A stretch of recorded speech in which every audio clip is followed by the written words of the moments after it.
Bueno, ¿qué tal? Muy buenas noches, espero que anden muy bien. Ya son como las 10:30, vamos a comenzar a hacer este pequeño micro que hacemos los miércoles para comentar las novedades y las novedades que podemos tener. De 15 minutos más o menos, ahí vemos que se activó la transmisión. Interpreto que el micrófono se está escuchando bien también. Así que compartimos entonces un café y hablamos un poquito de pastelería, como hacemos los miércoles a la noche. Primero les quería agradecer la presencia a toda la gente que estuvo el viernes en la clase de Medialunas, que surgió así medio como apurado, medio como que no fue muy programado con mucho tiempo de anticipación, pero bueno, compartimos, creo que fueron 18, 19 personas, pero la mayor satisfacción fue durante el fin de semana, recibimos fotos de 6 o 7 que habían estado haciendo Medialunas y con buenos resultados, cosa que me alegro muchísimo que haya funcionado bien. El tema de la clase Medialunas no había muchas cosas más para aclarar, ahí les había levantado un video y pudieron verlo, pudieron sacarlo de ahí, así que tienen todos los datos y todas las recetas que habíamos compartido el día viernes. Así que espero que puedan seguir practicando y disfrutando del tema de Medialunas. Hoy estamos haciendo una prueba ahí que le hicimos una configuración distinta a la cámara, a ver si no sale tan pixelado, porque el miércoles pasado salió bastante pixelado y bastante borroso. El tema también es el foco y el mover tanto las manos adelante de la cámara y eso me va cambiando un poco la definición. Así que hola Nahuel, ¿qué tal? ¿Cómo te va? Buenas noches, gracias por estar de nuevo por ahí. El otro tema que también recibí muchos comentarios es el tema de la planilla de cálculo de costos. Habíamos hablado bastante sobre el tema de costos en la pastelería y sobre todo en estas épocas, ¿no? O sea, donde está tan difícil todo y en otros lugares no tienen tanto problema. Yo me doy cuenta, México, por ejemplo, los precios varían muy poquito de un año a otro que yo voy, pero acá nos encontramos con que los precios cambian muchísimo, entonces sí tenemos que tener bien consciente el tema de los costos de nuestra receta. Y yo les había dicho que tenía una planilla que había hecho con Excel, muy modesta, pero que sirve para dar buenos resultados y nos permite programar los eventos y cuánta materia prima necesitamos para eventos. Les envié a todos los que me habían pedido la planilla, creo que no me olvidé de ninguno, no sé si habrá alguno que quedó ahí. Hola Rodrigo, ¿cómo te va? No sé si habrá quedado alguno que no le envié la planilla de los que me habían solicitado, pero le envié la planilla a todos. Y como después que la envié me di cuenta que tal vez se le iba a complicar el manejo, habíamos quedado a hacer una clase, pero lo que hice fue un video tutorial que está en el canal de YouTube mío. En el canal de YouTube mío lo tienen como recetas costos y es un tutorial de cómo utilizar esa planilla de cálculo para calcular los costos, para costear la receta. Les comento que con esa planilla de costos he costeado cartas enteras de restaurante, o sea que si bien no es limitada en la cantidad de recetas, así que ustedes pueden seguir agregando todas las recetas que quieren y todo lo que quieran seguir agregando a eso. Así que por ese lado lo pueden trabajar y la pueden utilizar bien. Saben que cualquier duda que tengan, bueno, por los canales habituales, ya sea por WhatsApp, por el canal de Chef Instructor, por el canal de YouTube, me hacen las preguntas y espero que les dé buenos resultados como me ha dado a mí. Lo fundamental de esa planilla es tener bien actualizada la parte de costos de materia prima. Y yo hago todas las recetas y si un costo de materia prima me cambia, voy, cambio el precio y ya se actualizan todas las recetas, quedan todas actualizadas al precio nuevo. Entonces eso es bastante interesante también para manejar. Dos temas que vamos a aclarar hoy. Me escribieron sobre el tema habíamos estado hablando de las tartas y el tema de los rellenos frutales. Y alguien me comentó por ahí que hablaba mucho del relleno de la tarta, pero me decía, habló mucho del relleno, pero a mí la masa me queda siempre dura. No hay peor cosa que la masa de una tarta nos quede dura. Yo lo he visto en algunas confiterías que vamos y pedimos una porción de lemon pie y tratamos de con la cucharita cortar la crema y la masa y sacamos la crema y nos comemos la crema y terminamos dejando la masa. ¿Y eso por qué? Porque la masa queda muy seca, muy dura. Y fundamentalmente lo que tenemos que en ese tipo de masa es lo contrario. Nosotros hablamos de que una masa totalmente friable, una masa que se tiene que desarmar en la boca. Hola Peter, espero que hayas recibido la planilla. El- el tema fundamental es que la masa se tiene que mezclar con la crema y no me tiene que dar trabajo comerla. El proceso de la masa es lo fundamental en estos casos. Nosotros recordemos que tenemos, esto se llaman masas quebradas y tenemos distintos tipos de masas quebradas. Todas nos sirven por igual, todas sirven por igual. Alguna puede servir para un relleno que sea crudo y que lo tengo que cocinar en el horno, pero todas sirven por igual. Es muy importante tener en cuenta el procedimiento en el cual yo voy a hacer la masa. La masa se puede hacer por dos procedimientos distintos. Lo podemos hacer por un sableado, que es armar un arenado entre manteca, azúcar y harina. Nos queda como una un arenado. Eso lo podemos hacer muy fácil con la procesadora de alimentos. Yo pongo la manteca, que en ese caso tiene que estar bien fría. La manteca cortada en cubitos bien fría, a la harina de la receta y el azúcar de la receta. Estos procesos de arenado van a ir siempre con azúcar común. Siempre con azúcar común porque necesito que el cristal del azúcar me rompa toda la manteca, la mezcle bien y me quede un arenado. En ese caso, yo estoy incorporando la manteca, la harina y el azúcar a hacer un arenado, me queda un elemento seco y después al último le incorporo el elemento líquido. El elemento líquido podrá ser huevos, podrán ser yemas o podrá ser un poco de agua dependiendo de la receta. Pero es muy importante que tengamos en cuenta que en esa receta hago el arenado bien hecho y después le agrego el agua o los huevos. Le agrego el agua o huevo. Hola, ahora el placer de que estés hoy por acá. Y que no lo tengo que amasar. Lo voy a hacer dentro de la misma procesadora seguramente dándole unos toques y logrando de que se haga la masa. Una vez que se hizo la masa ya está, no la toco más, no lo tengo que amasar. El problema de que la masa les queda dura es que la amasan y al amasarla desarrollan gluten. Es una masa que no tiene que tener gluten. En esto tienen que prestar mucha atención porque en toda la gente que explica masas quebradas dice tomar la masa, tomar los ingredientes sin amasar. Si yo empiezo a amasar, empiezo a desarrollar gluten. Recuerden que el gluten se desarrolla por dos motivos en nuestra masa. Un motivo es la hidratación de la harina. La harina se tiene que hidratar. Tengo que tener un líquido que me hidrate la harina. Y el segundo motivo es amasarla. Si cumplo con los dos elementos, voy a desarrollar gluten en la receta. Y si desarrollo gluten, la masa quebrada va a quedar dura. Se va a poner como una galleta dura. Y yo necesito que no se haga una galleta dura. Por eso que algunas recetas no llevan agua, llevan nada más que la incorporación del huevo. ¿Por qué? Porque estoy incorporando menos cantidad de líquido y al incorporar menos cantidad de líquido corro mucho menos riesgo de desarrollar el gluten. Al estar la masa mucho más seca, no desarrollo el gluten, corro menos riesgo. Las recetas que normalmente pueden llevar más líquido, como puede ser la brisée, que es una de las masas quebradas, sí o sí la tengo que empezar por el arenado. Empiezo con el arenado y después al último le agarro incorporo el líquido y tomo la masa. No empiezo por el líquido, porque si empiezo desde el principio por el líquido voy a hidratar mucho la harina y voy a correr el riesgo de hacer gluten. Entonces la masa brisée comienza siempre por un arenado. Normalmente todas las recetas de brisée dicen hacer un arenado con azúcar, manteca y harina. Las otras más que utilizamos, yo soy de usar mucho la masa frola. La masa frola o la masa sablé son dos masas que llevan menos cantidad de líquido en su receta, hay menos riesgo de que se desarrolle gluten. Por ejemplo, la masa frola lleva más yema y un solo huevo. Lleva 2 yemas y un huevo en una receta de 500 gramos de harina.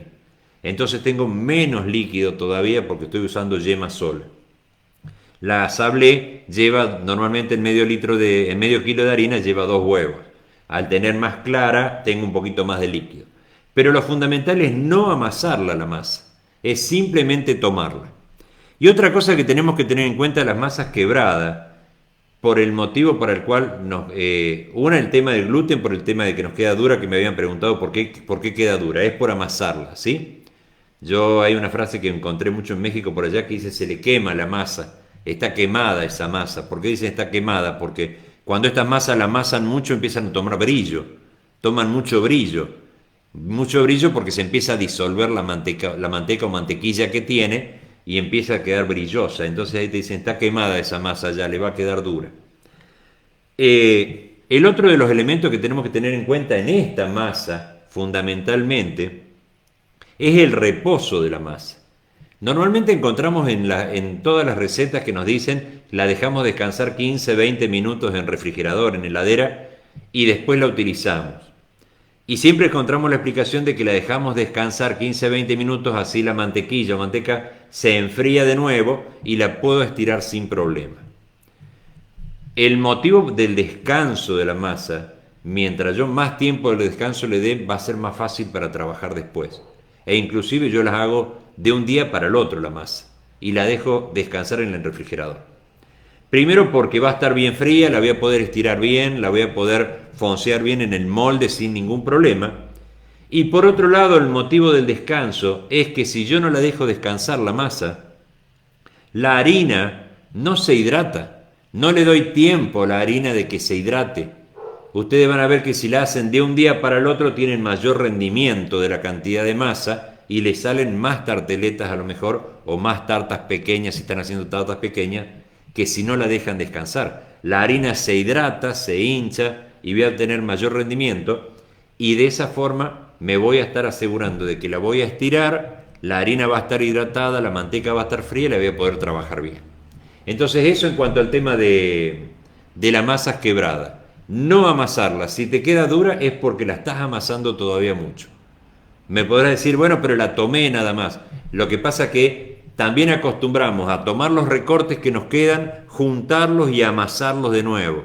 Y ahí cuando lo amasamos de nuevo esos recortes se vuelven a quedar, vuelven a desarrollar gluten y volvemos a tener una masa dura. Entonces es muy importante que la masa quebrada tomemos los ingredientes. Me quedó inclusive un poquito de harina suelta, la voy a cerrar bien con el film, la voy a llevar al refrigerador, se va a hidratar toda la harina, va a funcionar bien. Y otra cosa importante, recuerden que cuando la sacan del refrigerador, que va a estar en un bloque, la tenemos que romper toda. La rompemos toda en pedacitos porque está más fría por afuera que por adentro. Yo no puedo ese bloque que tengo en el refrigerador estirarlo directamente. Lo tengo que romper todo en pedacitos, tomarla de nuevo y una vez que la tomé, ahí la estiro y voy a foncear el molde.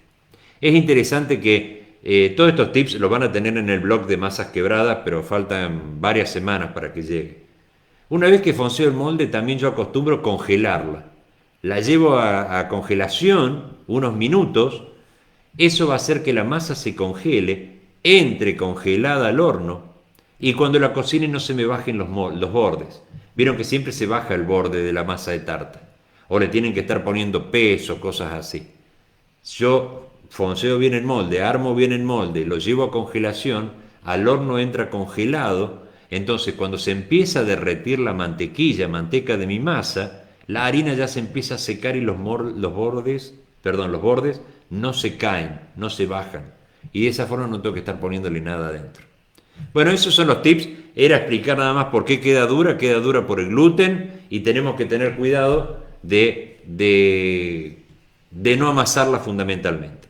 Y tener cuidado que si lleva mucha cantidad de líquido, empezar por el proceso de sableado, que es la manteca con la harina y el azúcar, y no empezar por el proceso de cremado, perdón, que no lo expliqué. La frola y la brisé, la frola y la sablé, normalmente hago un cremado, la manteca con el azúcar, le agrego los huevos y después tomo la masa con la harina. Empiezo al revés, empiezo totalmente al revés.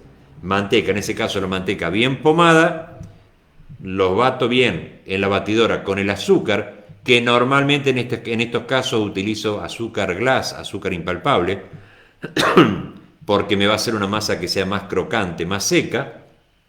Y después al último agrego las yemas o los huevos y le agrego la harina. Ese es el método de cremado. Bien, eso en cuanto a las masas quebradas, que quería dejarles los tips en la charla de hoy para que lo podamos tener en cuenta. No sé si hay alguna pregunta, ahí me hacen el comentario. Bueno, veo, Peter, que sí recibiste la planilla. Espero que te sirva y que la puedas utilizar. ¿Sí? Es interesante.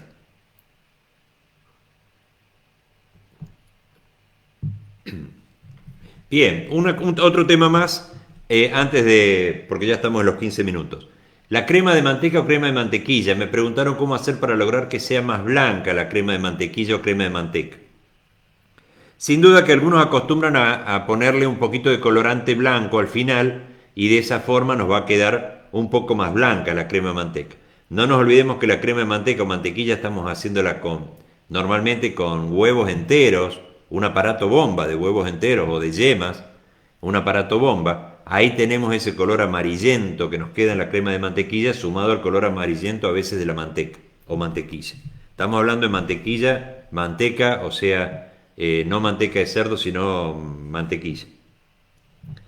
Para allá México que usan la palabra mantequilla en lugar de manteca.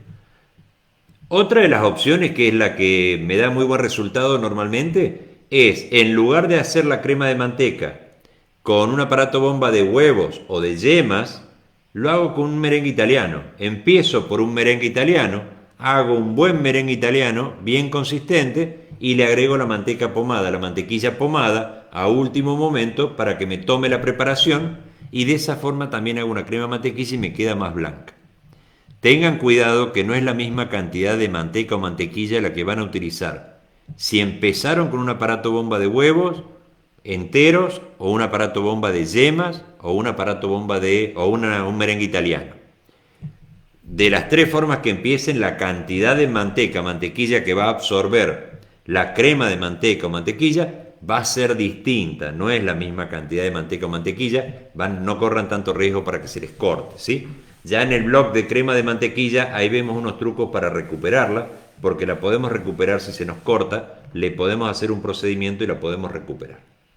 Así que bueno, ese era el tema de crema de manteca y crema de mantequilla. Recuerden que si le tienen que dar coloración, ya no nos importa que sea blanca, o sea, vamos a partir con huevos enteros, con manteca, todo como corresponde, y le ponemos un colorante.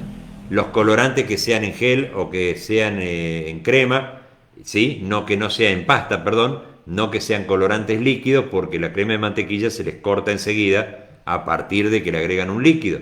Si yo le agrego un líquido a la crema de mantequilla, enseguida corto esa manteca, esa emulsión no la logro hacer y se me va a cortar o corro mucho riesgo de que se me corte la crema de manteca. Entonces, colorantes en pasta fundamentalmente para que lo tomen bien. Bueno, creo que nada más. Les agradezco. No sé si no queda ninguna pregunta dando vuelta. Igual después me las pueden dejar en los comentarios. El día 15, que estamos hablando, 15 es el lunes creo, ahí ya subimos el tercer blog, la tercera lección de los apuntes de pastelería en el blog de YouTube, y va a ser sobre crema pastelera. Va a ser crema pastelera clásica, crema pastelera para horno, y también hablamos de cómo saborizar, qué cantidad de chocolate utilizar para una crema de pastelera, qué cantidad de café, cómo saborizarla con un ron, un coñac, distintas formas de darle sabor a la crema pastelera.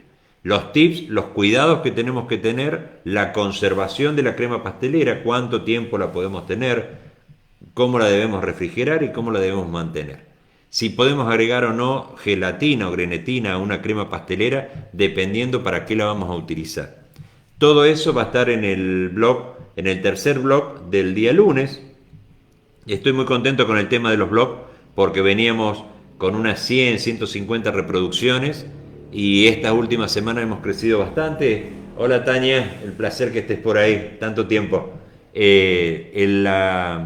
En esta última semana crecimos mucho con los blogs de YouTube, crecimos en suscriptores, que ya estamos como en 240, 250, habíamos arrancado en 74, 75 suscriptores al canal, y en las reproducciones que también estábamos como en 70, 80, por los primeros apuntes de pastelería. En este último apunte de merengue superamos los 300 reproducciones.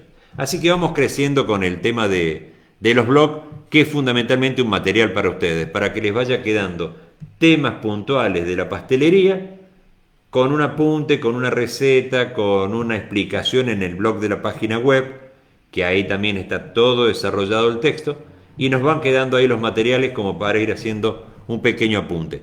¿Por qué? Porque después no nos olvidemos que una receta no es ni más ni menos que juntar las distintas preparaciones o técnicas que hemos utilizado en armar una receta, combinar bien los sabores y tener una buena textura. Les agradezco a todos los que están presentes, hoy ya somos 15 por acá, vamos creciendo también y también viene bastante bien.